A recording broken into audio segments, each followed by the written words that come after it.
Warm greetings. On behalf of Wednesdays for Water, an initiative of the W4W Foundation, a think tank instituted as Citizens Collective, we welcome you to another session of Wednesdays for Water. And today's session, we focus on mangroves, which is nature's bioshield and biodiversity's hidden haven. And we look at the threats and conservation efforts which are going around across the world. Today, we have with us Dr. Jayati Chourey, Dr. Ravishankar Thupalli, I hope I have pronounced it rightly, Mr. S. Meerasa, and Sourav Bagchi Ratul. The session will be moderated by Dr. Jayati Chourey. And Dr. Jayati Chourey is the Executive Director at the South Asia Consortium for Interdisciplinary Water Resources Studies, which is SaciWATERs. She holds a PhD in ecosystem-based and integrated water resource management from IIFM Bhopal and FRI Dehradun. Water is a subject which remains close to her heart and the core of her professional and research life of over 16 years. She has worked across the South Asia and Africa regions in management with environmental consultancies, international development organizations, rural community-based organizations, and academia and policy research institutions. With my small introduction of Jayati, let me just hand it over to Jayati to take the session forward. Thank you, Jayati, for conducting this biodiversity series, and over to you. Yeah. Thank you so much, Mansi, for the introduction and also for providing me with this opportunity to design this webinar series on water and biodiversity. So good evening, everyone. Welcome to our monthly webinar series or webinar on water and diversity. As we all know, planet Earth is a home to a diversity of species, with humans being just one among them. The biodiversity which we witness today is the result of 4.5 billion years of Earth evolutionary process, which has increasingly been influenced by humans. Selected by nature, every species has an integral role in the functioning of ecosystems and providing ecosystem services. But human ego, ignorance, and lack of environmental ethics has led us to this present existential crisis on planet Earth. In this context, a series on biodiversity is designed. We have our online sessions on every second Wednesday of the month, and the aim is to create and develop public awareness on aquatic biodiversity and their conservation status. This special series takes away the spotlight from modern humans, that is Homo sapiens sapiens, and shift it to other species with whom we share this planet. The session aims to bring the ecological perspective to the forefront, which is generally absent from the mainstream or homocentric water discourses. So every session of this series takes you to a new aquatic ecosystem and some amazing species. This series was launched in February 2023, and so far we have organized 4 online sessions of biodiversity. The first session was on indigenous freshwater fish biodiversity of India, while the second session focused on marine vertebrates of India. The third species was about mammals in aquatic habitats, and the fourth one focused on coral reefs ecosystem in India. The recordings of all our previous sessions are available on YouTube channel of W4W Foundation. I would like to welcome you once again to today's session, and I'm delighted to be here with all of you today to explore the fascinating world of mangroves. Mangroves, the nature's bioshield, play a crucial role in coastal ecosystems, offering numerous environmental, economic, and social benefits. Today, we are fortunate to have such esteemed experts joining us today, and I'm sure their talks will be enlightening and inspiring. I would also like to mention here that post all three talks, we will have a dedicated question and answer session where you can raise your questions in the chat box, or you can use raise hand feature. And I encourage all of you to actively participate, ask questions, and make the most of this valuable opportunity. Whether you are an expert or simply curious about mangroves, your presence here is greatly appreciated. So please feel free to contribute your thoughts and insights during the open discussion. So now I would like to welcome our first distinguished speaker, Dr. Ravishankar Thupalli. I feel honored to introduce him, who has dedicated his expertise to the study and conservation of mangroves. Dr. Ravishankar is a senior international forestry specialist and community mobilization expert, and he has worked in conservation and sustainable community-based mangrove restoration initiatives in India, Maldives, Sri Lanka, Myanmar, Nepal, Bhutan, and Bangladesh. And he has also worked with internationally with many leading international development agencies such as FAO, UNDP, UNEP, and Asia Development Bank.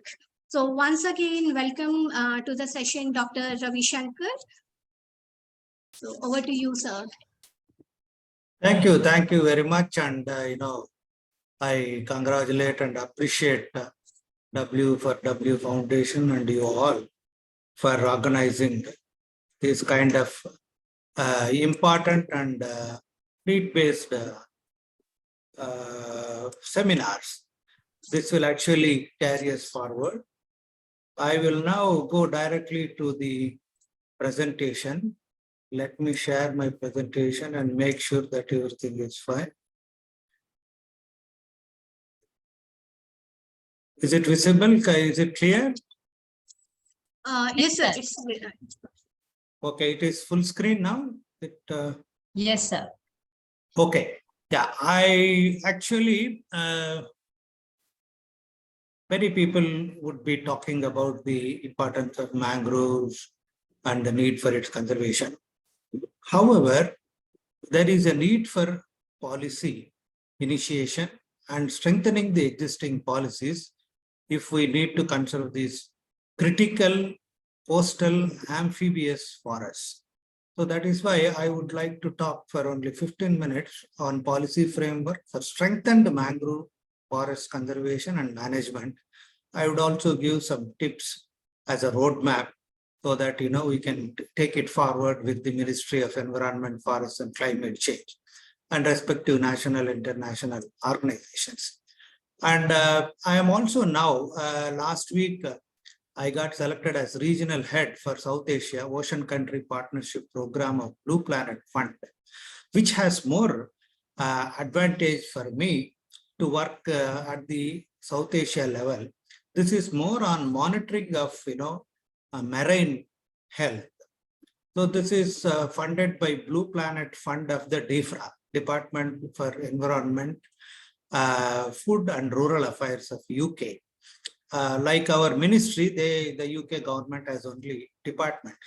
I also feel that our ministries also should have something like affairs, not development, because if we talk about rural development and all that, as if giving doles can create development, this kind of chronology, I mean the terminology should be taken seriously into account. Let me go into my talk. As you can see, today my talk is more on mangroves. All over India, we have very good mangroves right from east coast to west coast.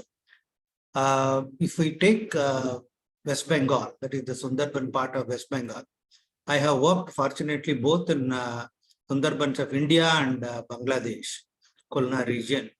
And I also did evaluation of the projects of FAO on mangroves in Bangladesh and both in India. Bangladesh, our Sundarbans, as both spatially and temporally, they are very, very large. So the present efforts, right from the days of where forestry department started conservation to a decade ago, the Asian Development Bank gave a very good kind of a project for both India and Bangladesh, Sundarban part of it. And unfortunately, due to some kind of administrative issue, that did not complete. And next we have Bitharakanika, then Devi Mouth and Mahanadi in Orissa, and Godavari and Krishna mangroves in Andhra Pradesh,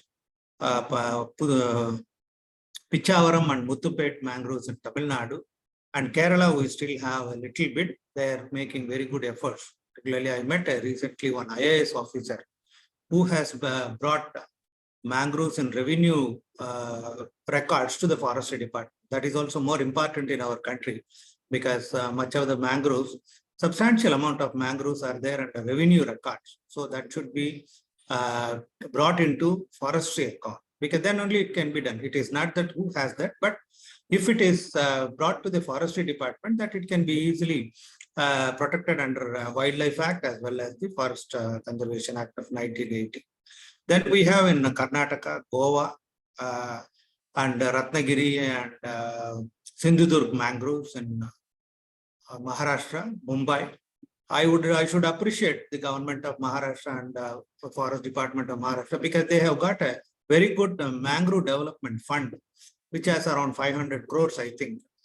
I evaluated the UNDP JEF project in Maharashtra, where Mr. Vasudevan, recently retired FS officer, he did a very commendable work.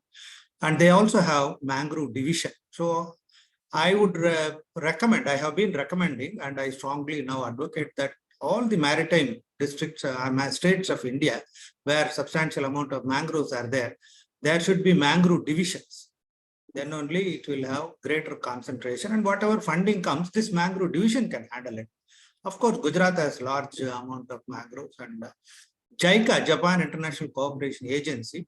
Now I am the team leader for much of the project. So they have been giving those soft loans to almost all the states, where Gujarat has the second phase now. Second phase has started. West Bengal will be having the second phase. The request for proposal has gone out. Orissa also they have supported. Tamil Nadu third phase is going on. So substantial amount is coming in for conservation of biodiversity, both highland, coastal, and mangroves. That is what I call as H2O approach, hills to oceans. So from hills to oceans, it should be properly kind of protected. Now, I would like to show you some of the. There are pristine mangrove forests where still they are good enough to protect people living in the coastal areas from storms and rarely occurring tsunamis. And this is another view of Krishna mangroves. And this is Bitharakanika mangroves. This is also Bitharakanika. And this is our Sundarbans. The difference between mangroves of West Coast and East Coast is East Coast are gradient mangrove, because coast is there. And in the West Coast, the coast abruptly ends. That is why mangrove extension is less on West Coast, except Gujarat, when compared to East Coast. Okay. Globally, mangrove forests are the situation now as far as mangroves are concerned. Mangroves are disappearing globally at a rate of 1 to 2% per year, a pace that surpasses the destruction of adjacent ecosystems, coral reefs, and the tropical rainforests. This is very, very important. FAO of the UN estimate that mangroves are critically endangered or approaching extinction in 26 of the 120 countries in which they are found. And UN, because UN includes UNEP, FAO, and UNDP, mostly when mangroves are concerned, forests are concerned, estimates that 20% of the planet's mangroves were lost between 1980 and 2005. Mangroves are most threatened by harvesting for timber and charcoal, particularly in Malaysia. Charcoal they exploit very much. freshwater diversion because of the construction of dams at the head of the river actually doesn't bring copious rain into the oceans. Why river water should flow into oceans or sea means it is more like tonic for marine organisms. When it brings in silt and other things, that is very good nutrition for the marine organisms, without which we'll be losing, which we have been losing. Real estate development, I don't know why there is a mad rush for this real estate development, conversion for tourism and shrimp farms, and clearing for agriculture, notably oil palm plantations and rice in Malaysia and other developing countries. Conversion for tourism is one important thing in the sense tourism should be for both domestic and international stakeholders, or rather, tourists. Many countries like India do not concentrate on the domestic tourism potential. They always think about, dollars and having, foreigners coming into. This doesn't bring in that much of, revenue as we think. Because I have seen in Maharashtra, the tourism part is giving a lot of money to the government of Maharashtra in the sense local tourists are very much visiting the mangroves, and they also have mangrove safaris, which are maintained by our women self-help groups. Goods and services and quantification estimates of mangroves. Coastal areas, why coastal, marine and mangrove ecosystems are important. Coastal areas, together with the mangrove and marine ecosystems, are livelihood sources for the fishermen and other stakeholders, given the food and livelihood security and other environmental or ecosystem services these ecosystems are providing. Okay, when we exclusively take mangroves, why they are important? Mangroves, tidal marshes together, and the sea grasses are critical along the world's coast, supporting coastal water quality, healthy fisheries, and coastal protection against floods and storms. This has been proved because of tsunami in some places where there were thick mangroves, the villages are not much affected. There is also a kind of misconception that wherever mangroves are there, it will simply protect people from storms. That is not correct. Unless the density and extension of mangroves are thick, then only it can protect. Having 2 or 3 mangrove trees and simply saying it will protect from storms, this is not a good thing. So we have to increase the concentration of mangroves along the coast where people are living adjoining the mangroves. For example, what is the value? Like, for example, mangroves are estimated to be worth at least US dollars 1.6 billion each year in ecosystem services that support coastal livelihoods and human populations around the world. When we, and a 2006 report by the United Nations Environment Program noted that ecosystem services afforded by mangrove forests in Thailand are worth $35,000 per hectare, while a 400 square kilometer area of mangrove forest in Matang, Malaysia supports a fishery worth US dollars 100 million a year. When we calculate that and look at Godavari mangroves in India, east coast of India, where I have been continuously working for 25 years, doing long-term management of the mangroves, including Koringa Wildlife Sanctuary. The Godavari mangroves, including Koringa Wildlife Sanctuary, with 316 square kilometers, are worth US dollars 79 billion a year, which is, we can calculate at the rate of US dollars 80 per dollar. However, despite this, mangrove ecosystems are undergoing rapid changes due to large-scale economic, social, and industrial developments. We have to take a call where our economic, social, industrial developments can take place and where it cannot take place. What is the carrying capacity? Unfortunately, though we have several institutions and universities and research departments of forest department working on several economic issues, we fail to look at where to do what. So this common sense should be applied. And mangroves along the coast of India are no exception to this overexploitation, because coastal areas and mangroves together should be protected. If even a small change in coastal areas can affect mangroves. For example, converting coastal areas into aquaculture farms and also agriculture, paddy fields or agricultural farms on a large scale will result in using more chemicals. Agriculture runoff is one important thing where when not optimum, but over and excessive quantities of fertilizers are used, this runoff can affect mangroves, seagrasses, and shrimps.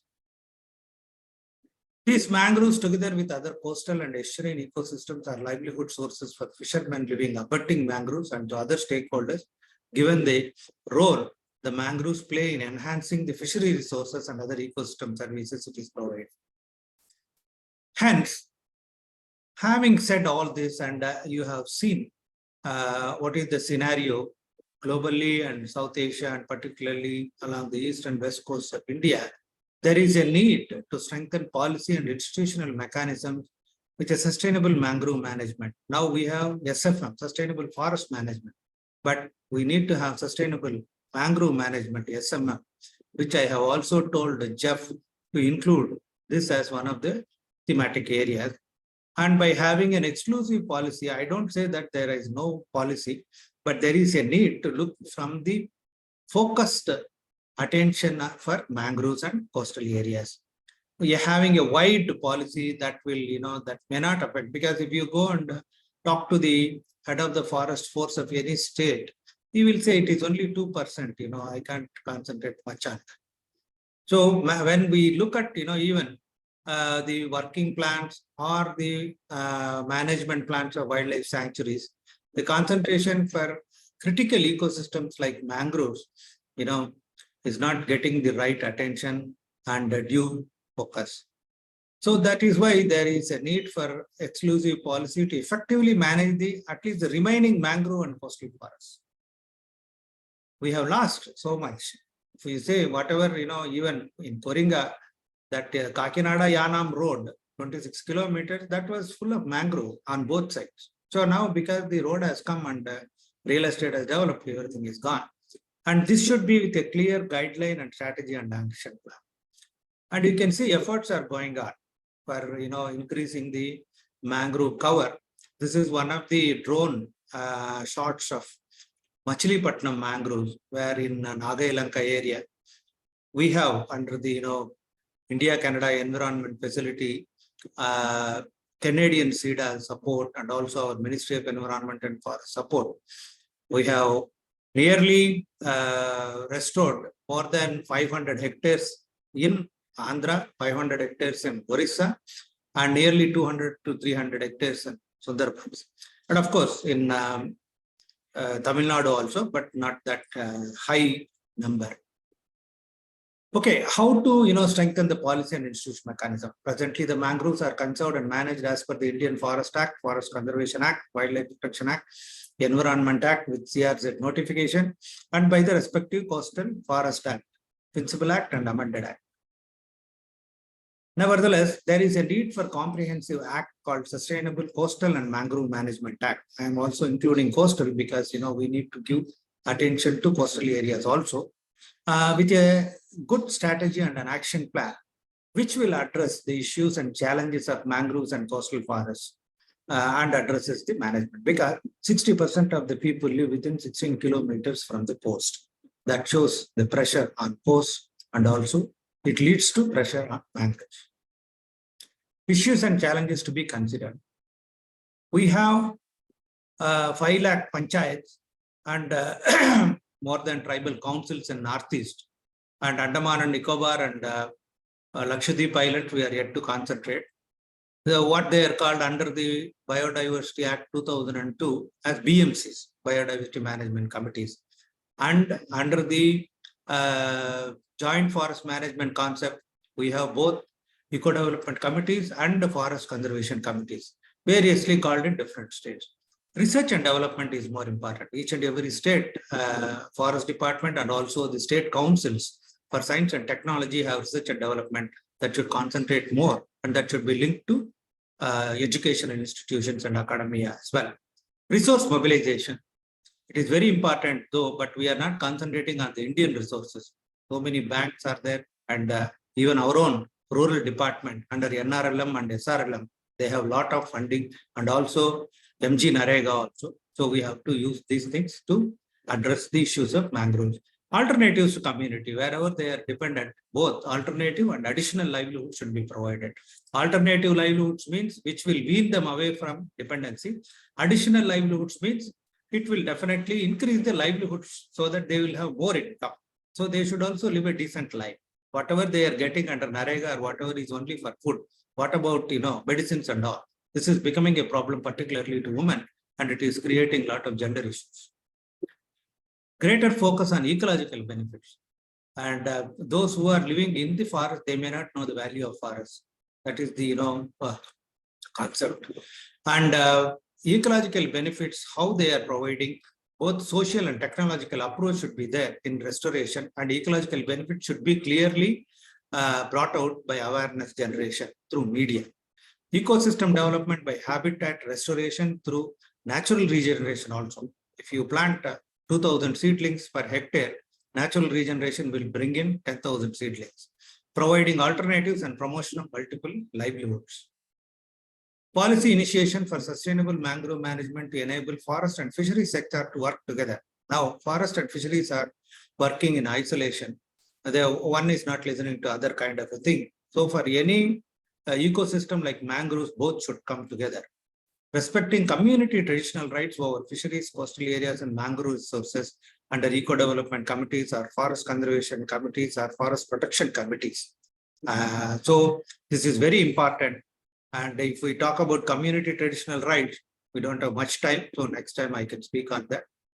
And what is the roadmap? Maybe another 2, 3, or 4 slides, I think. Improve the management effectiveness of mangrove forest through identifying current weaknesses in management. We don't say that everything is all rosy, but there will be weaknesses. We have to identify, address that first. Sustainable income generating activities for the community who are dependent on. Because there are no decent jetties also. There are 22 villages in Koringa Wildlife Sanctuary. Though we have Koringa Wildlife Sanctuary fund and all, they don't have decent jetties to, park their boats and to, mend their nets. Implementing improved and sustainable fishing techniques. There are important things that are happening, like, fishing holidays and all that. But during the fishing holidays, whether they are getting the compensation in time, that is more important. What will happen if all of a sudden Government of India decides all over India, nobody will get salary for 2 days? What will happen? And simply by telling that the fishery is banned for 2 months and you don't give compensation in time to the community, means this is a very serious thing. So government should look into this. It also should address empowerment of women and women groups, men and youth, technically, social and economically, to participate in mainstreaming activities. They should be brought forward. How will they? Because if you say women should be involved, we should know when women are free. That is why I did one, gender calendar timeline for in 24 hours. Morning 6, this today to next day morning 6 o'clock, what the women will do, and when they are free. Then only meeting should be conducted. Awareness generation at all levels of stakeholders, alternatives for dependency on mangroves, creates economic stake for the dependent communities, economic benefit to user for conserver community, coordination among different departments involved in conservation, welfare, development, and management activities. I have also been implementing and writing proposals for a UNDP job, UNEP job, FAO job, Asian Development Bank, JICA. Still, for the past 25 years, I am hearing this particular word, lack of or limited coordination among different departments. When are we going to strengthen this coordination? You have to think about this. And so far I have spoken at India level. This slide I will be closing with this slide. Strategy and action plan for Asia Pacific region. There is a Bay of Bengal program, BOBP, large marine ecosystem of FAO. mangrove conservation program. It involves Maldives, Sri Lanka, India, Bangladesh, Myanmar, Thailand, Malaysia, and Indonesia. I have also, when I was working with United Nations University, Tokyo, and also Hamilton, Canada, I have suggested horseshoe-shaped mangrove conservation from Maldives to Thailand.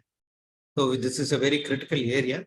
And sustainable forest management like SMM like SFM as a focal area in GEF and GCF project. And SMM Act with sound implementable rules, institutional mechanism with coastal and mangrove divisions and forest department. Having an act is easy, but having an implementable rules, that's what I said when Biodiversity Act came.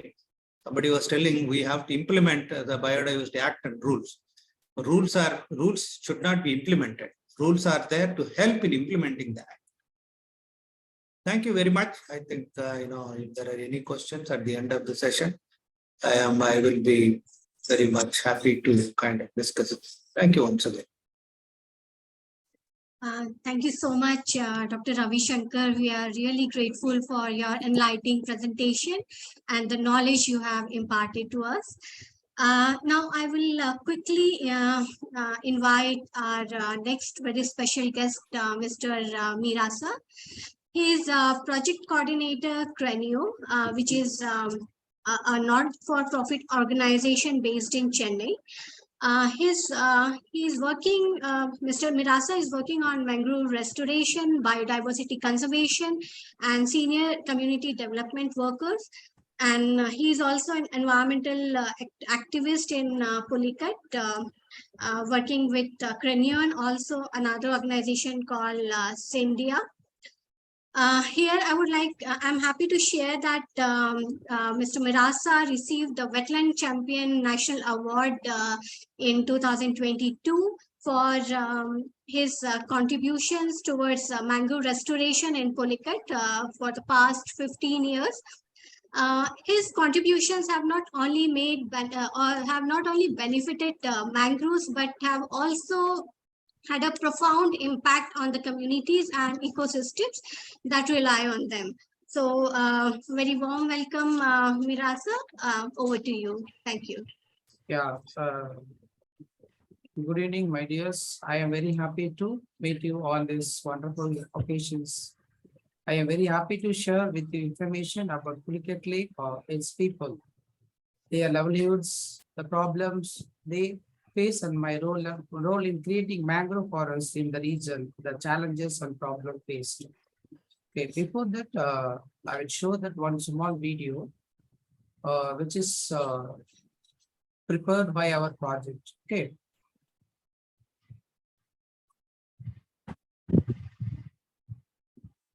Yeah, you was Dr. Jayati, you were seeing that video? Hello? Not yet, sir. Mansi here. No. No. Maybe you can open the video and then share your screen. Or Mansi, if you have the video, maybe you can play it. No, I could not get the access to the video and the file. So. Okay. Let's directly go to my presentation. Okay. Okay. Okay.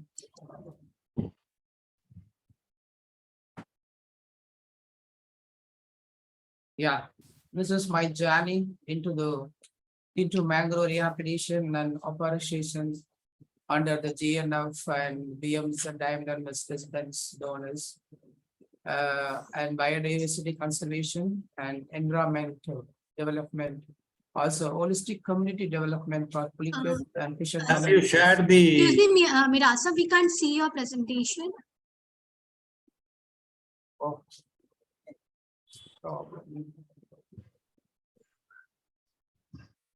Sir, நடுவுல share screen இருக்கு பாருங்க, அதை click பண்ணுங்க.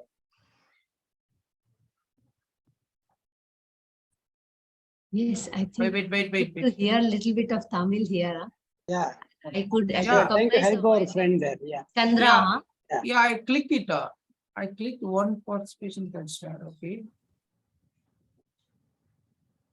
Take your time, sir. No issues. No, now you see. Not yet. Meerasa, you first open it on your desktop and Okay, then share it. That is the easiest way. First open it on your desktop, then share it and click on that and then share it. You say share entire screen so that you will be able to. okay, okay, Right. Yes, okay. Now it's fantastic. come. Yeah, it has Please come do now. the slideshow and we are there.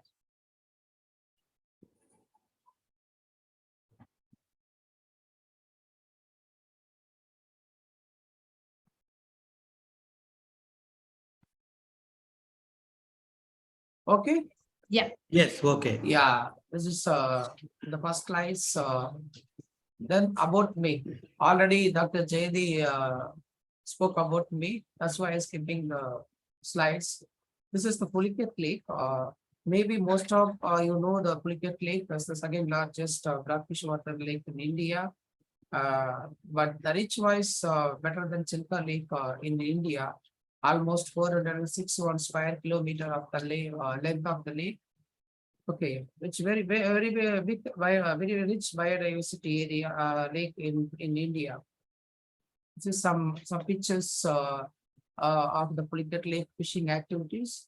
Also, mingled with the Buckingham Canal, 1,400 kilometers from Kakinada to Marakan.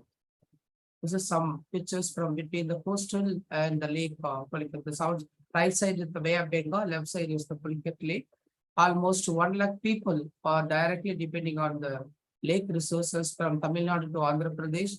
Because of this lake was divided as a two-part, 2/3 in Andhra Pradesh, 1 part in Tamil Nadu. But the rich-wise, the south part is the richer than northern part because of the Barmouth. This is some pictures of the lake produced Simpson crop. This is very costly and imported product from the Pulicat Lake to South Asia countries. This is our mangrove restoration activities from 2009 to I put some points who are the donor and where are the place we planted and we started the mangrove project from year wise. Okay, some pictures although the same size. The first we started in 2009 and 2010 as a small project through the Global HF Fund and BFN. This is our site. Then secondly, after that, when we successfully completed this project, we got a long-term project, almost 4 years project, the phase 1, it's called phase 1. That after that, we developed this type of, you're seeing the well-grown mangroves in the same site. This is zone A, this is zone C. This is the another site, is called Sengalini Meadow under the Daimler Mercedes-Benz project from several years from 2014 to 2021. And the small project in Siga and Handinland. Okay, and almost we planted 40 hectares in the last 15 years in the Pulicat region, 5 sites for the major sites. And these are the right side sites are the 6 sites are experimental. The simultaneously we try to experimental some other places for the future projects. This is activities of the local communities. When we started this project in 2009, with support by the local community without any fund, we started in the local level. Then we used to our school students also. After that, we started the plantation by the local self-help group women in 2009. This is the local volunteers, those who are supporting our mangrove restorations and field studies area. This is the site selection, which is where when we started in 2009, 2008, this is the site selection process. But before that, we developed this type of Abyssinia mangroves in their self-help group women houses. This is the impact on community-based ecological mangrove restorations canal in Pulicat Lake. You see the difference. In 2012, when we started the BMZ project, we measuring, we putting the canals. But after that, almost 8 to 9 years. This is the result of the EMR canals. It is also same Tangal side. Tangal side. These canals is very helpful to the natural ecosystem formed through the mangrove plantation and the network of EMR canals linking with old sites servers, breeding ground for a variety of finfish and shellfishes, and also proliferation of the planktons. This ecology thus supports sustainability in aquatic flora and fauna in the lake that in turn promote territorial biodiversity, including avifauna and forest animals. This restoration through the EMR canals impacted on natural regeneration. This is the very good successful of our project. And this is the canals, which is we made in the last from 2012 to 2014, almost more than 2,500 meters of the canal. Bit by bit, we did it in the Tangal mangrove site, which is our local knowledge. We used our local knowledge because of I know the ecosystem of the Pulicat Lake or tidal exchange of the Pulicat Lake for the 4th season. That's why I built the canals. We connected on the this is a natural, the small one natural is connecting to the Pulicat Lake. We made this new the canals zone D, zone C, zone B. We divided as 5 parts in the same area. Some comparative photos are in Tangal mangrove site. Just I am showing 2 slides for the comparison. In 2009 September, this photo was taken, which is when we started the mangrove restoration. This is the only one tree is over there in September 2009. The next year, the growing was coming well in 2013 and 15. Then finally, the last Monday, we was taken these photos. So the lot of improvement and the numbers are more increasing. And this is another part in Tangal area. Only 2 or 3 plants are over there. But now we can see the lot of improvement of the mangrove, successful of the mangrove rearing that place. It's the one of the major. This is some benefits of the mangroves. Almost 40 hectares we planted in 40 hectares, and we are producing more than 500 acres of mangroves in Tangal, Kattur, Kulathumedu, Edamani, and Senganalin-Medu. Senganalin-Medu is mangrove site which is biggest than other than 4. And another sites, another 10 sites are already we restore mangrove restore as experimental. The conservation program for existing mangroves in all mangrove sites continue with the support of the local fishing community. This is the one important for us for our successful achievement of the mangrove restoration projects. The Ravishankar Thupalli saplings flourish with fast growing. Here, the Abyssinian banana is the natural variety, indigenous varieties in the Pulicat area. We introduce this type of saplings from the Andhra Pradesh, but the rate, the percentage wise, the survival days, the rate is Ravishankar Thupalli is better than Abyssinian banana.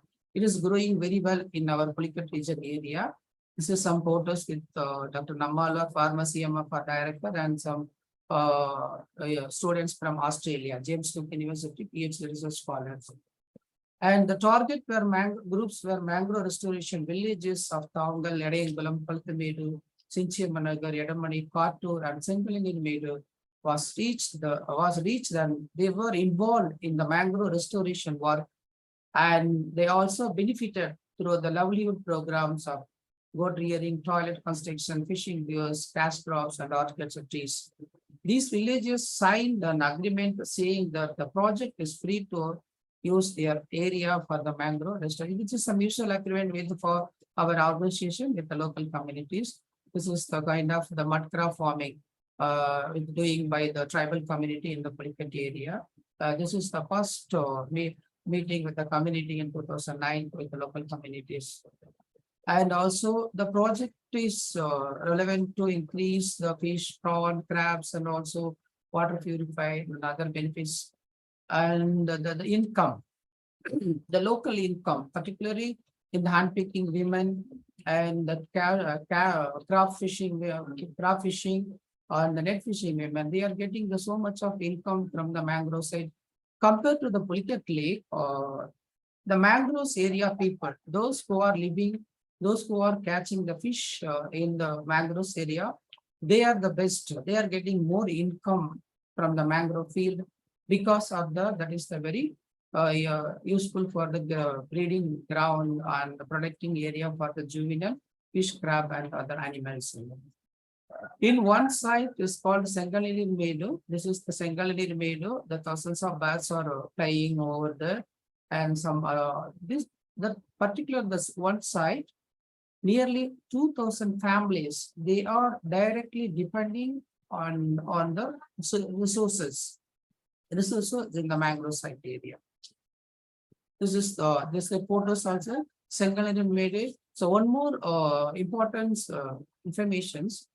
The people, though there's the owner of the people, which is very close to in the mangroves field area, they are getting the business opportunity, generate the seasonal income, 2 lakhs per year, to giving the lease to others. The local people also, they are not the full area. Some area they put the boundary and giving the lease to the others. The local ladies, local women, for the hand picking women, they are getting the job for next 3 months, daily 200 rupees to 300 rupees. So they are getting the wages for the collecting the prawn and giving to the lease owners. This is another side in Katur. It's called Katur.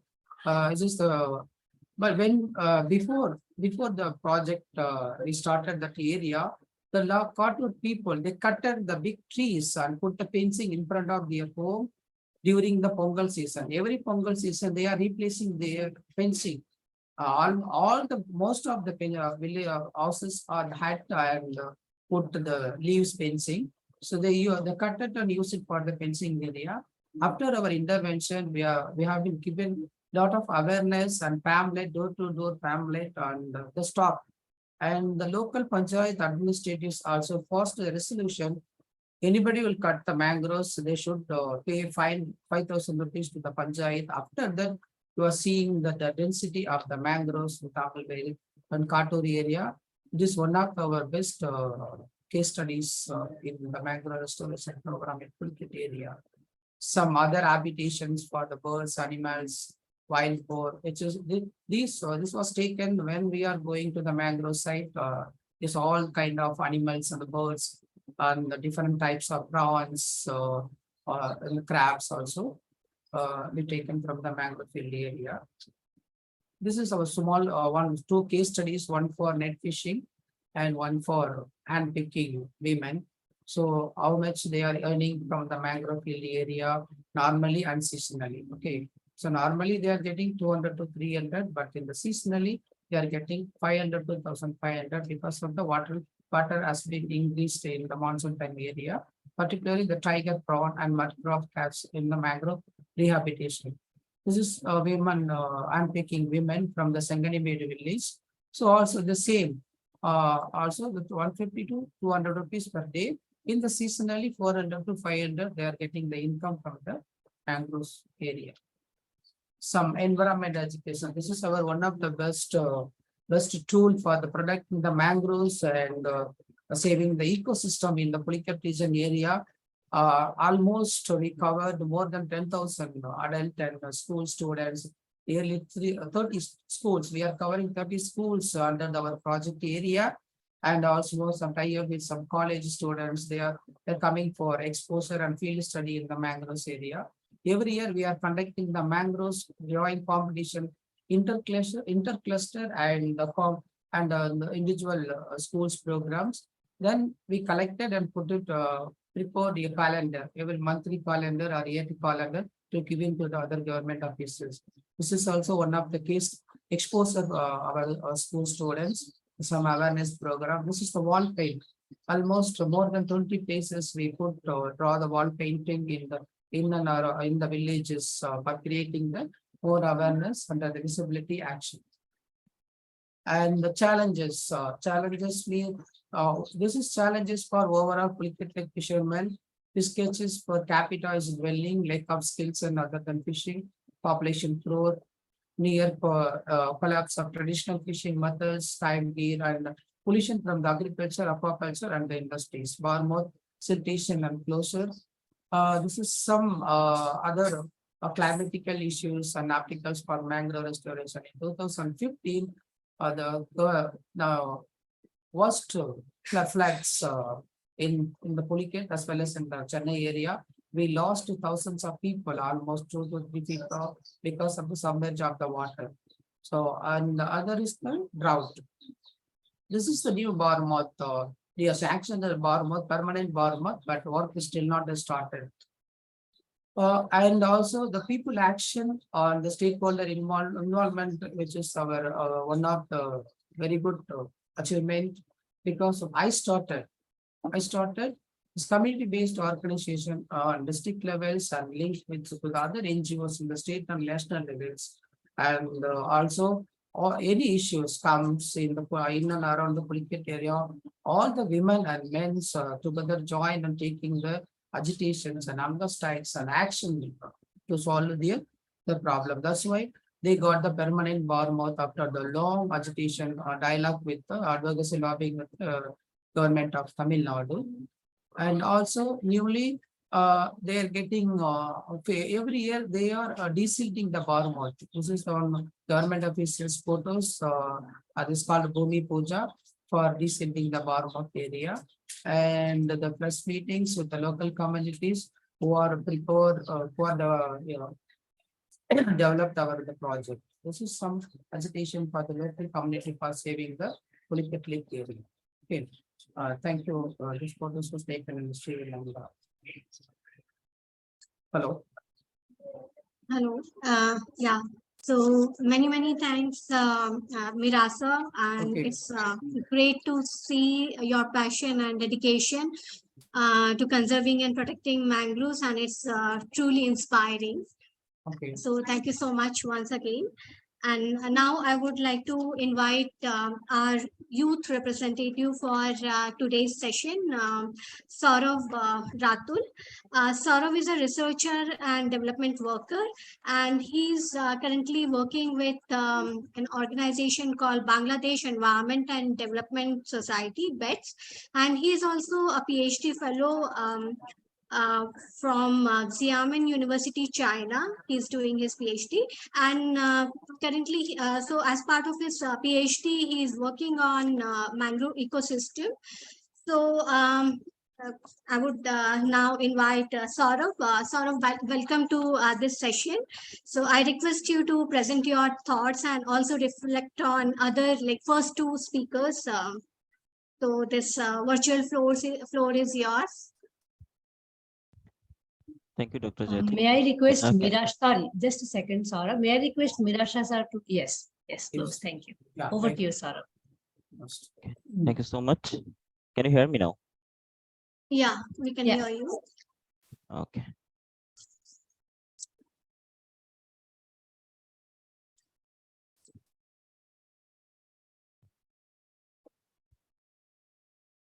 So allow me to share my screen, please.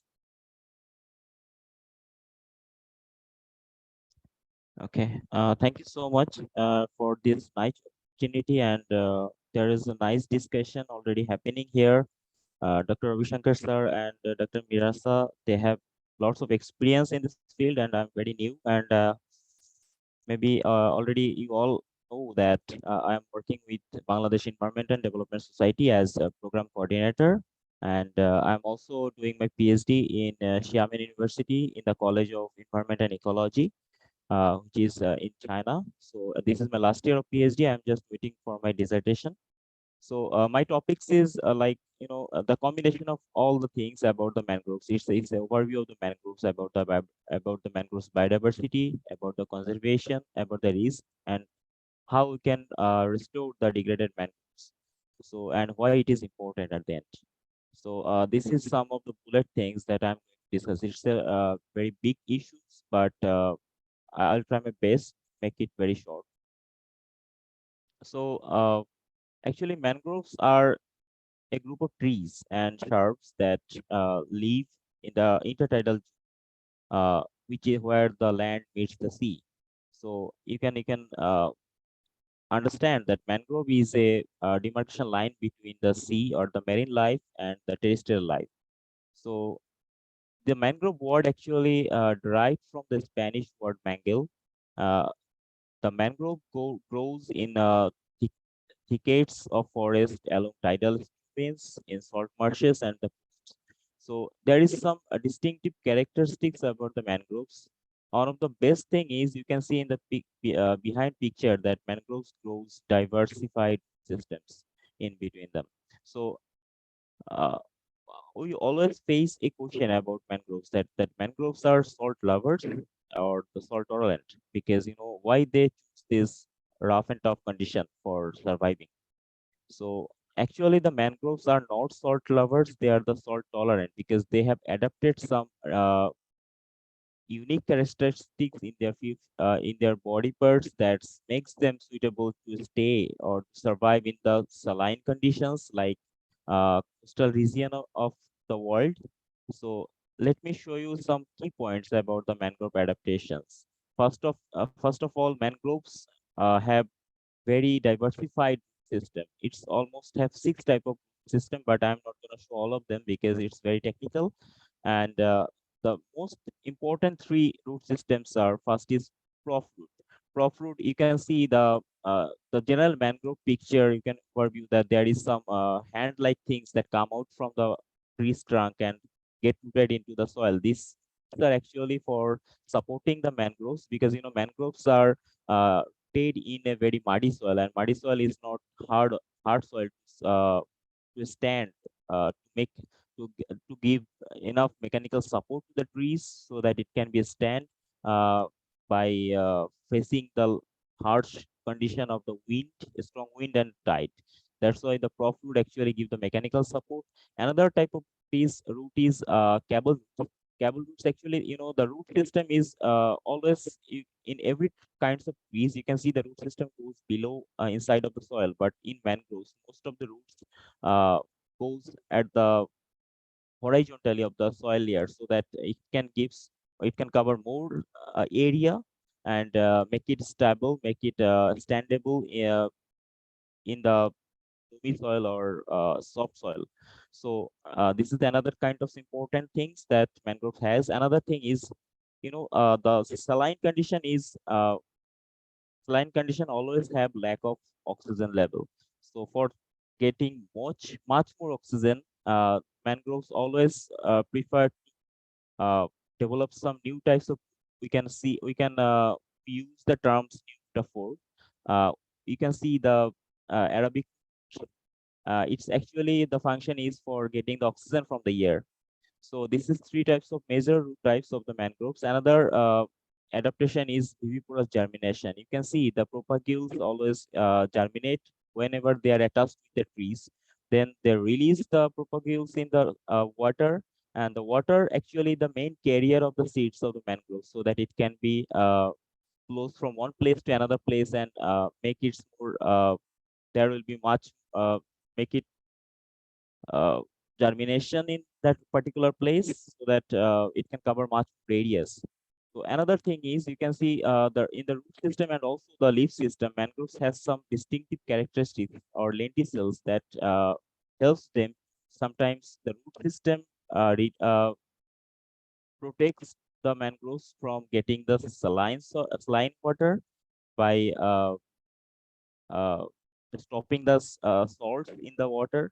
And another thing is, whenever if they intake the saline soil inside of their body, sometimes they have the mechanism to extract the salt out of their body through the lips. So you can see in the front picture that the leaves has some white dots, which is representing the salts.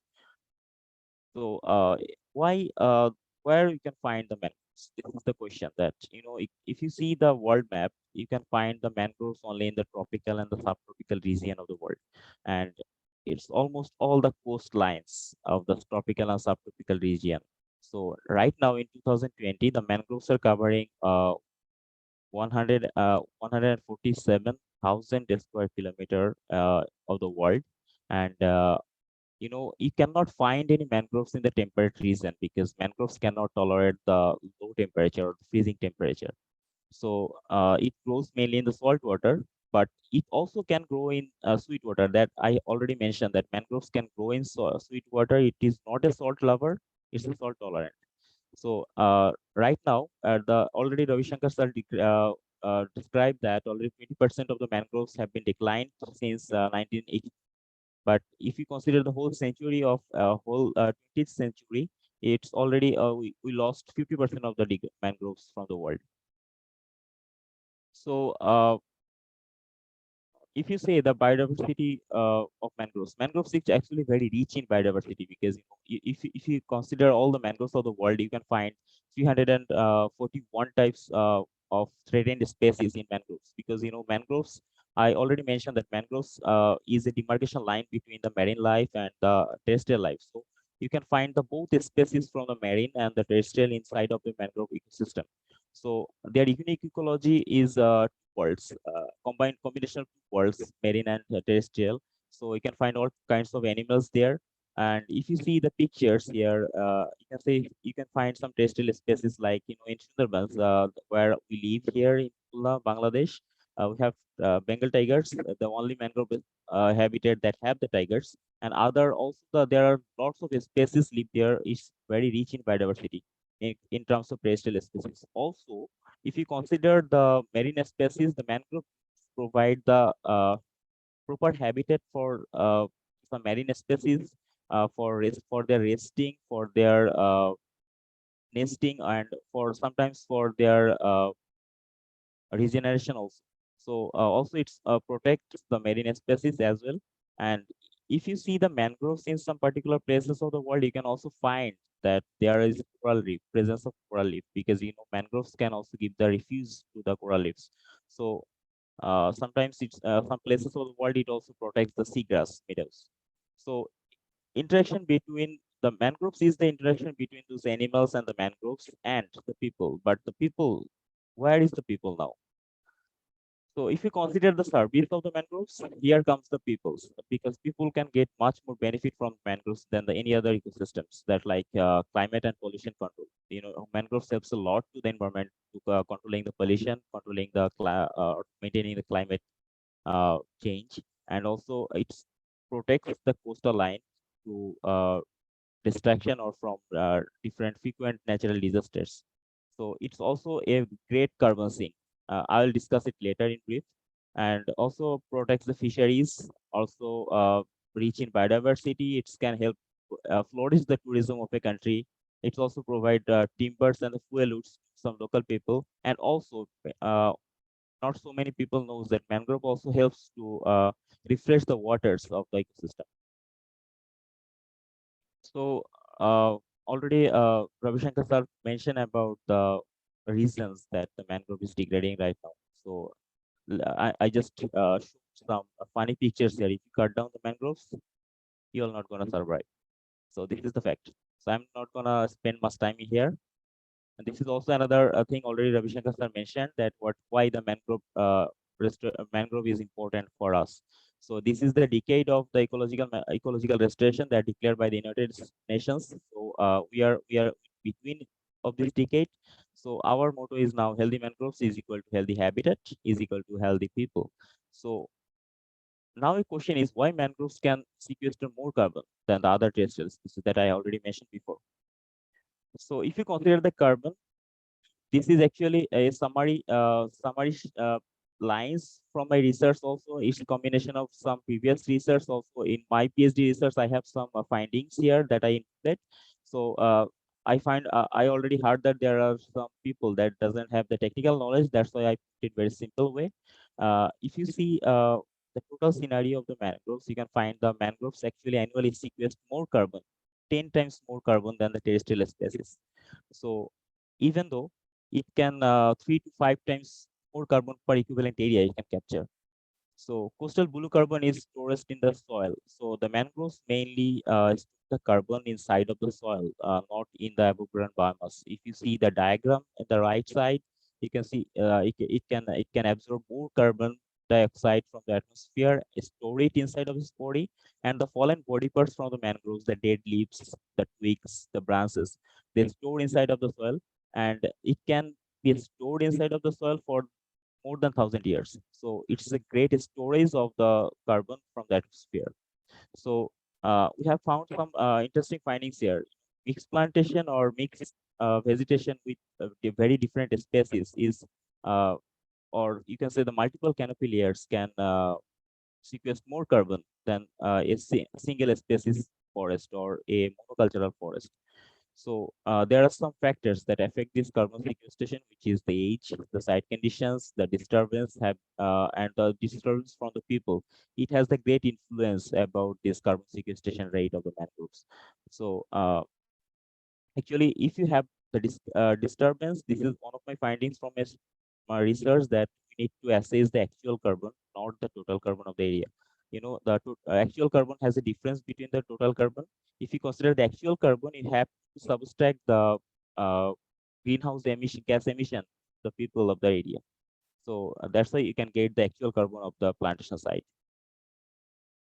So this is a very combined study about the China and Bangladesh comparable. You know why I did the comparison between China and Bangladesh is because in 1985, China introduced a pioneer mangrove species from Bangladesh or Indian part, Indian Sundarbans, which is Sundarban apitala, inside of their countries, restored their degraded lands.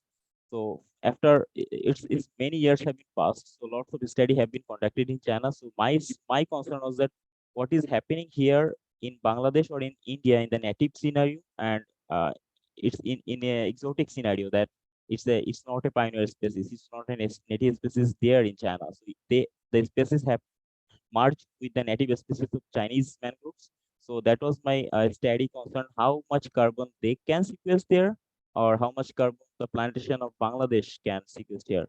So if you see the data, you can see the Sundarban apitala plantation in China is flourished a lot, because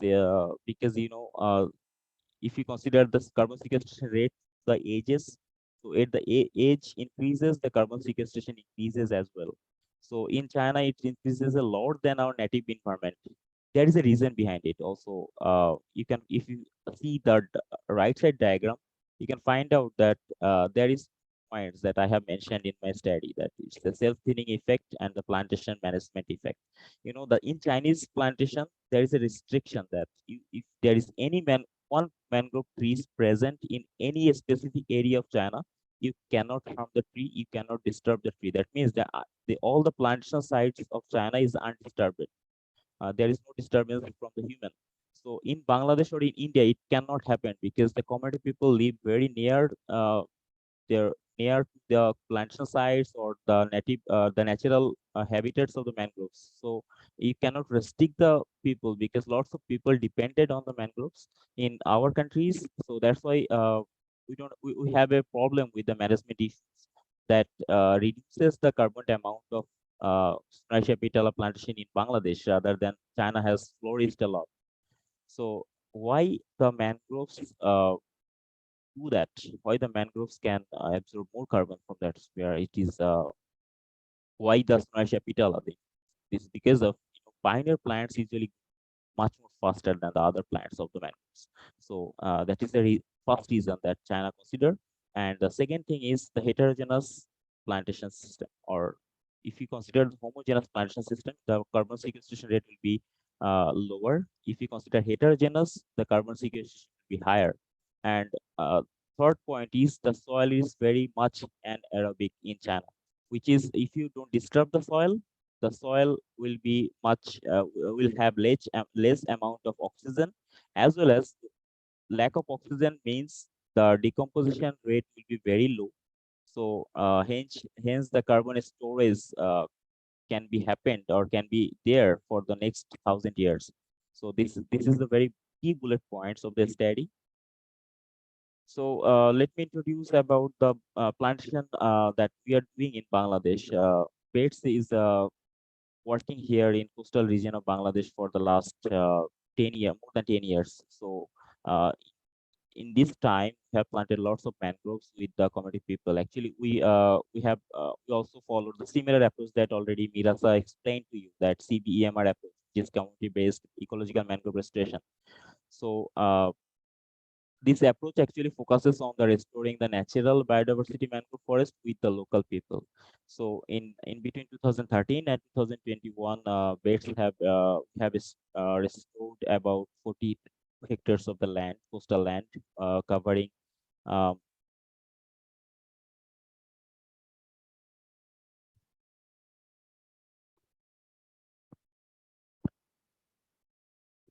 can you hear me?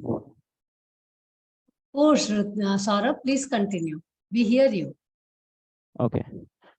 So this is some pictures of this mangrove plantation. We have planned to restore more than 2,500 hectare areas of the mangroves in within 2030. This is our goal. This is our objective. So we are working for that. Now our motto is living in harmony with the nature. So thank you all. This is my short presentation for you all. Thank you. Thank you so much, Saurav. The information that you shared has significantly enriched our understanding of this vital ecosystem. Now we shall open the floor for discussion and through this Q&A session. And I request you to lead this open discussion.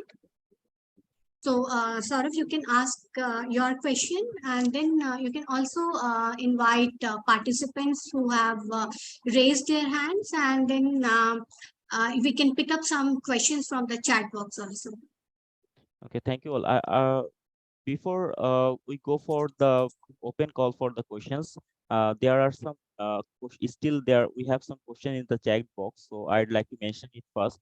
So first question is to Dr. Ravishankar sir, that do you realize that some mangroves are not recognized in India due to the political reason, because some people of that particular area doesn't have the political recognition. So some of our audience think that they are ignorant due to their political position. So what is your thinking about it?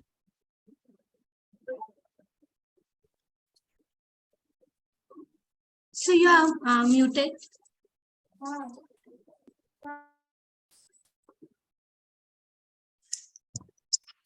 Yeah.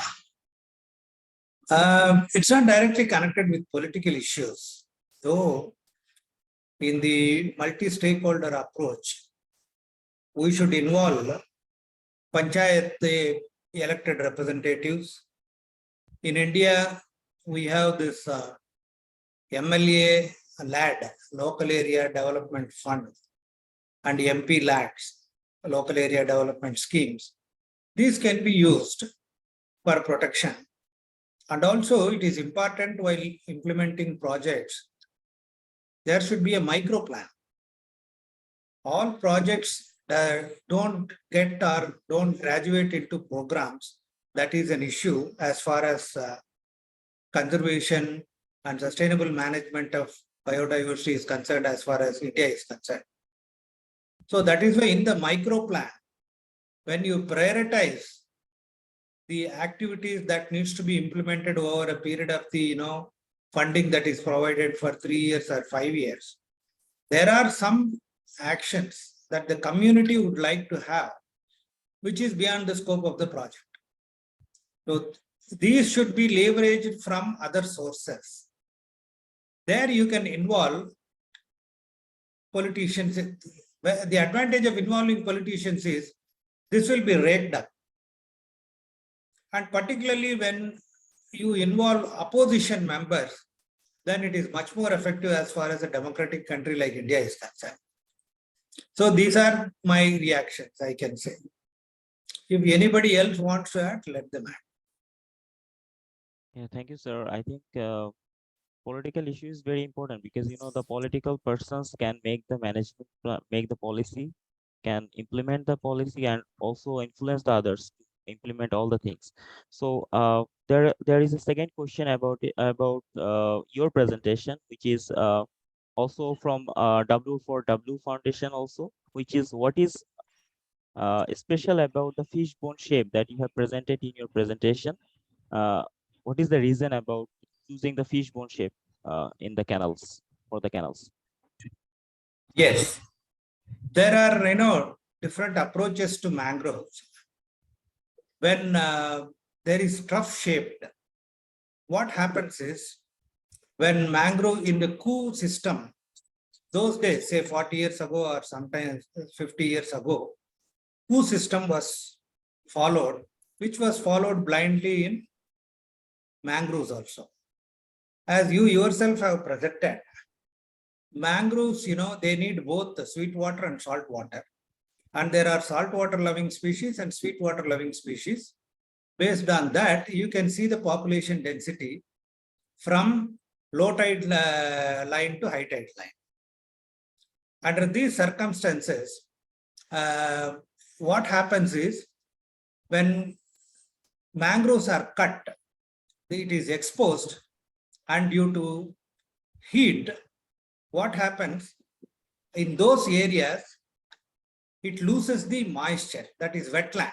From wetland, it becomes a dry land. Then what happens? During the high tide, when water gets in, the PPT, which is 35% parts per thousand for salt water, sometimes it goes up to 145 PPT because, the evaporation of the salt water. And that prevents natural regeneration. Under those circumstances, the wetland, which is like this, becomes something like this. A trough shape is formed. So when the trough shape is formed, you have to go for canal construction.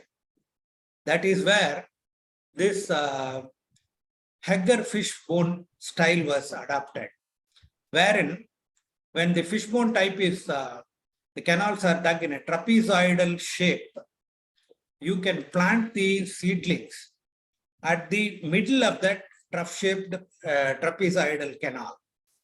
So during the high tide, water will go, and during the low tide, the water should come out. What happens is, during summer, it is much more important that whatever water goes, it should come back. Otherwise, the saplings will die. During monsoon season, it fully gets flooded. So the fishermen use some traps to catch fish also.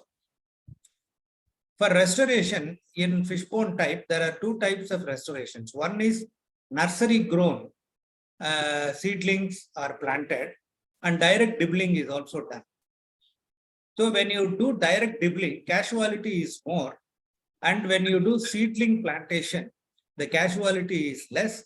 And also through community nurseries, you can involve women self-help groups in raising the nurseries. That becomes an additional livelihoods for the women self-help groups. And that why there is more casualty in direct dibbling is that I know when I was working in Bangladesh, Mr. Choudhury, he is a retired forest officer. He only told me when I was monitoring one project of UN project, he told me, Dr. Saab, why the direct dibbling seeds are not coming means when the mangrove seeds are sprouting, it emits a kind of smell, it seems. So that attracts the crabs. So the crabs eat away the seedlings. So this is a very, very interesting thing which, Choudhury told me. And also your own organization, I think you are based in Khulna, no? Yes, sir. Mr. Harnoor Rashid of Maimon Singh University. I think he is your advisor. No, sir. Yeah, Professor Harnoor Rashid. Recently, when I came to Khulna, he suggested your organization to be involved in the FAO project. I recommended your beds to. So this is why canal fishbone type canal shape is advocated. There is opposition also. People are saying it is, it will again cave in and all that. IUCN also said. But I told IUCN, our country and our people are more interested, and there is no, negative things for this. So in that way, we are happy. If you want, you implement, or otherwise you don't bother. That is my reaction to IC. So but that should be considered only when there is trough shape. When there is no trough shaped issue, like in Gujarat, I am not recommending for the JICA project, because in Gujarat, Hill Foundation and Gujarat Ecology Commission, GEC, they have brought in a lot of, GIS based categorization of mangrove wetlands. So where you need different types of approaches. I am also author to that ecological restoration of Robin Lewis. We all did that, and see, there are different types. So what I advocate is whichever is suitable to whatever country, and given micro level issues, you should look. Don't blindly follow. This is easy because this is also cost intensive. So per hectare in India, we have to spend more than 1.25 lakhs, I think, for digging the canal. That also depends upon, the elevation and contour. You have to do contour also. Nowadays, you can do through satellites. Those days, we used to have theodolite survey and all through Polytechnic College. Thank you very much. Sir, I have a question. Could you please share your thoughts on this newly launched MISHTI program? Can we look at this program as an opportunity for ensuring the desired integration at the micro level? Yes, true, because for any conservation effort, money is very important. As my Guru Prof. Swaminathan says, conservation without money is mere conversation. So first of all, I am glad that MISHTI program has come. But only thing is, we should have a very good strategy and action plan. It should be a continuation of what all the NGOs and academic institutions have done. So we should not lose the what is that memory, institutional memory. So whatever we have done over the past 25 years, what are the weaknesses, what are the issues, this SWOT analysis we have to do, and then we should go ahead with a step-by-step approach of community-based forest and fisheries department involved MISHTI program. So MISHTI program is like your own MISHTI doi. It should be taken at the end of the meal. So we have to consider everything because we have already had the meal.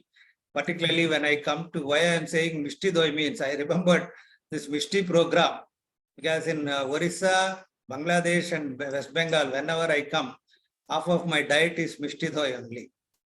So MISHTI program is very good. As I said, it should be involved through a multi-stakeholder approach and with a good strategy and action plan and a vision. And it should also look at what the MFF has done, Mangrove for Future program of IUCN after the tsunami. We all know after the UN flash appeal, this came and many countries kind of, what do they say, promised for support. And this should continue with both national and international linkages. And we should also rope in all the UN agencies also, because India has a good presence of UN agencies, which has very good implementation capacity and leveraging capacity. As the previous question talked about politicians and this MISHTI program is more on that, So political commitment is there. Thank you. Thank you so much. I think we can invite audience to ask their questions. They can switch on their videos. I think Kanna has a question. Kanna?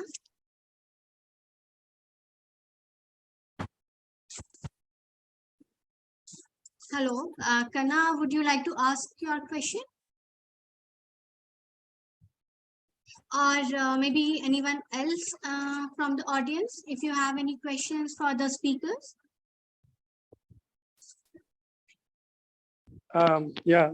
Sorry. I have a small. It's a little slightly away, from the focus of the presentations and discussions, but this is something that I've been thinking about, because there's a great advancement in digital technologies, and I'm talking a little bit about the current and the future as well. And mangroves has a lot of potential in terms of like a bio perspective. Has like great relevance like for pharmacy industries and everything. And I've read something in places like Brazil, like where they're decoding and creating this digital DNA. But I don't know how advancement and how advanced like the guidelines and laws and policies in India are to safeguard digital piracy and blockchain technologies, as well as eDNA from slipping away from India, especially because there is not much focus on conservation of mangroves physically, as well as the genetic resources of mangroves in India. So on that note, I would like to learn more from the speakers, like especially Dr. Ravishankar Thupalli, to share a little his insights and knowledge on that. Thank you so much.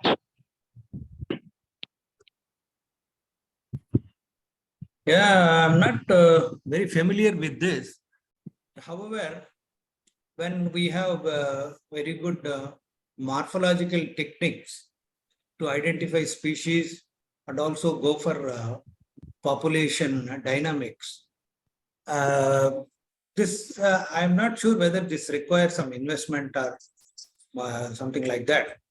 In the sense, developing countries do not have that kind of a technology, and most of the times even bringing in a technology like that and sustaining it becomes an issue. So as far as identification is concerned, so far barcoding is used.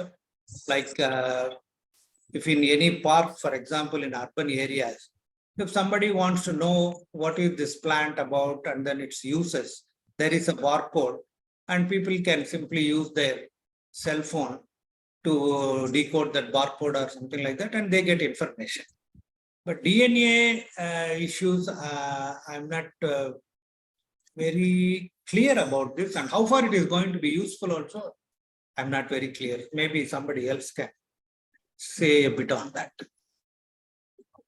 Thank you, sir. Nancy has raised her hand. Yeah. Maybe she wants to contribute. Thank you. Thank you so much. I was really flowing with the conversation, although we have come to near 90 minutes of it. I have a small question to Meerasa, sir. Because you have really given us some examples right from the ground where people are engaged with the mangroves and they are reaping benefits out of it. So if I consider that, let's say, as a model where we can say community-based mangrove restoration approach, can you give me some more optimistic examples from across India where we can see that such initiatives have been taken? Or if your approach can be upscaled, what kind of do's and don'ts you will suggest to other places?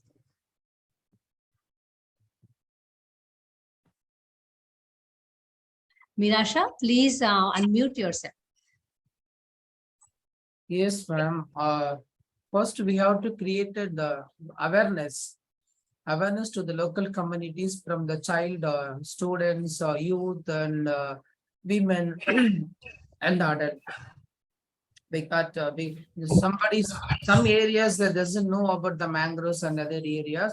Some few people, they know the mangroves benefits from the for the fishing and other activities. So continually, we are creating the more awareness to school to the village levels in different level, seminars, workshop, drawing competition, exposes, and and also we are creating the ownership of the people. Some other outside the peoples, they are coming and going, even in the Pulicat area, we are facing a lot of problem in the last 5 years because of the port expansion. The Kattupalli is the one of the best biodiversity area, which is just close to the Chennai. But the last 15 years, the lot of industrial, the Ennur port has come, and LNG port, now the converted to the Adani port. And they are also trying to expanding the areas of the port. But the local people, they are protecting, they are agitation against the policies and the industrial development because of they are the owner. We are creating the ownership. This is your land. Supposed to lose it, where you go there. So because we have the good already we have two experience from the Sriharikota Island to the Pulicat. Because of the we lost our motherland, vacated from the ISRO center in 1971 and 1985. So we are settled in the third place in Pulicat area. There is no plan, there is no policy, there is no any infrastructure development for the local communities. That's why we had more clash between the groups, fishing communities. Sometimes they made a murders. And I think 1989, January 27th, 9 people were killed by the clash between the two groups because of the unplanned, pakka planned plan by the government people, the state government peoples. That's why we are telling, we are creating the awareness. This is already we have the good case studies where we lost their land. So we have to protect it. You should protect your land because you are getting the continued income from the mangroves. You lose it, where you will go there. Or you shift to Chennai like agriculture laborers. We are we are giving the more example to the communities.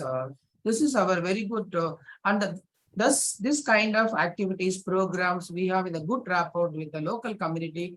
Anybody third person will come and cut it or break it in the mangrove branches.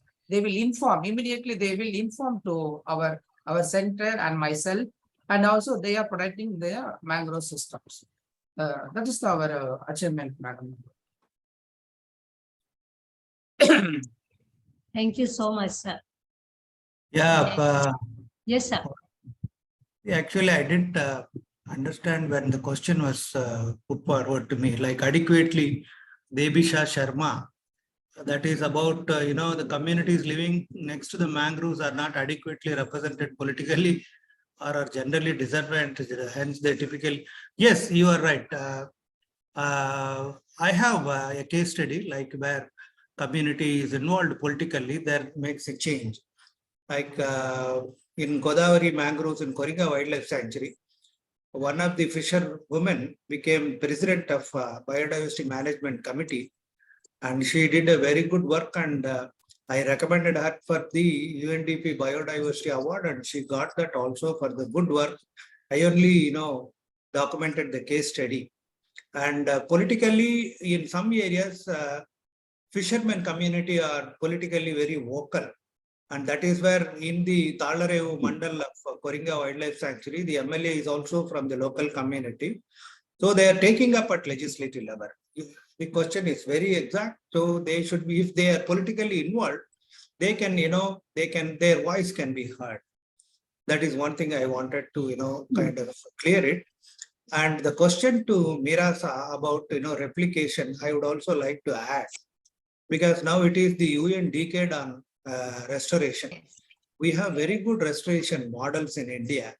And as these case studies are not properly documented, FAO is now documenting the case studies, and the NBA also during COP11 made a very good documentation of case study.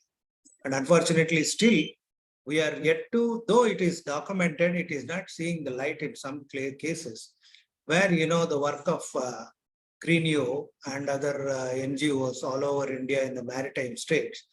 I think there is a need for constituting a small committee to draft or do the process documentation of good case studies, which can be represented.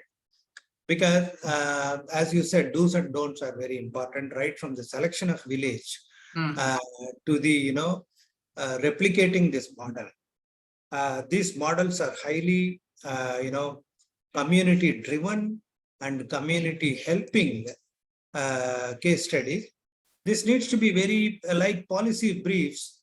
I can share the template for, developing the case studies. It should be, it should not be more than 2 to 3 pages, because I developed it for FAO and shared it. So I think we should look at it. And otherwise, what happens? The case study which is not, useful to developing countries will become the best case study. Yes. So like justice delayed is justice denied. Yes. We have to represent. So this is where we have to bring in media into focus. Even your own series, we have to bring in media personnel so that they can also say, because when I conduct media workshops, most of the senior and eco-friendly journalists, they say, sir, we are not having information. So why are you blaming me? Problem. You give the information. You say that there is something, we'll go and do the documentation. And we will certainly bring out and we will also consider you before publishing. And I have now most of the journalists, nearly half a dozen journalists are my students. They every now and then they call me, they say, sir, this is the issue, which act should be quoted and all that.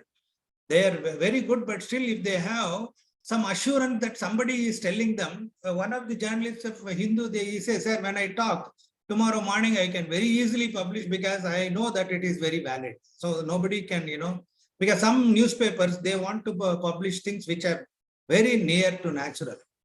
Yes. So this is what I wanted to share. Thank you so much. Thank you so much, sir. Jayati, shall I go ahead? Yeah, please. Thank you so much to all of you for this wonderful session, and deep gratitude to, of course, Jayati Chourey, Dr. Ravishankar Thupalli, and Mr. S. Meerasa, and Sourav Bagchi Ratul. So much to learn from these natural resources and so much to do in this field. And I would like to take only 2 lines of summary because it's a wonderful session, but I think very well put that it is not only community driven, but it is also for the benefit of the community. And we know that mangroves are among the most threatened species, I must say, but at the same time, most crucial part of ecosystem, not only for climate resilience, but also for the biodiversity conservation here. So we will be continuing these conversations, and rightly mentioned by Dr. Ravi towards the end that it is absolutely important that these information goes to as many people as possible. And there was a nice picture in Saurav's presentation where he showed how with mangroves and without mangroves, how more the coastal region becomes vulnerable to floods. And it's one of the most circulating, I must say, simple animation which tells the importance of mangroves. So I hope we have more work to work on. Just to let you know, Ravi sir, that we have actually just now completed a research documentation of lake restoration in the country, and we have come across nearly 70 good ways of lake restoration. So likewise, we can actually make junior researchers sit as interns or fellows and do this mangrove restoration work, which has happened around the country. And I'm sure your format or template which you have can be utilized for this purpose. We have to just find out how to work on the modalities of the documentation, because I think documentation is extremely important and the first step to dissemination, and it's like a validation to what has been done. Very likely out here at W4W Foundation online conversation series, we have been trying to document your ideas, your thoughts here, to bring out to more and more people and really make you accessible to more and more people so that they can reach you more easily than before. Of course, you are very well connected, but then you are also getting connected to other set of networks, just like we are getting connected to non-human specialist network. That's the whole idea. So we shall continue our water conversations towards water conservation. That's how we call it. And we are also, as rightly mentioned by Ravi sir, that conservation without fund is only conversation. And actually we are almost running without fund, and we have been running nearly 200 conversations now. We are extremely proud to run these conversations almost at a zero budget or string budget, I must say, with our fellows only to volunteer for us. So we shall continue our Monday munching with Women for Water, Wednesdays for Water, which was today, and Friday Waters. And we look forward to having you next Wednesday and the Wednesdays to come. Next Wednesday, we have on July 19th, we continue our Riverscape series. And this Wednesday, which we coming Wednesday, we talk about rivers uninterrupted the many lives which are associated with river, and we are going to focus on Ganga, Yamuna and Gomti. And next Friday, which is just a day after Friday, we have a book reading session on July 14, where we are going to discuss with Professor Abhijit Mukherjee from IIT Kharagpur. We are going to discuss on global groundwater issues, and it looks at many aspects of its scopes and other issues around it. The next Monday, we have Monday Munching with Women for Water. We are going quite south in this discussion, I feel.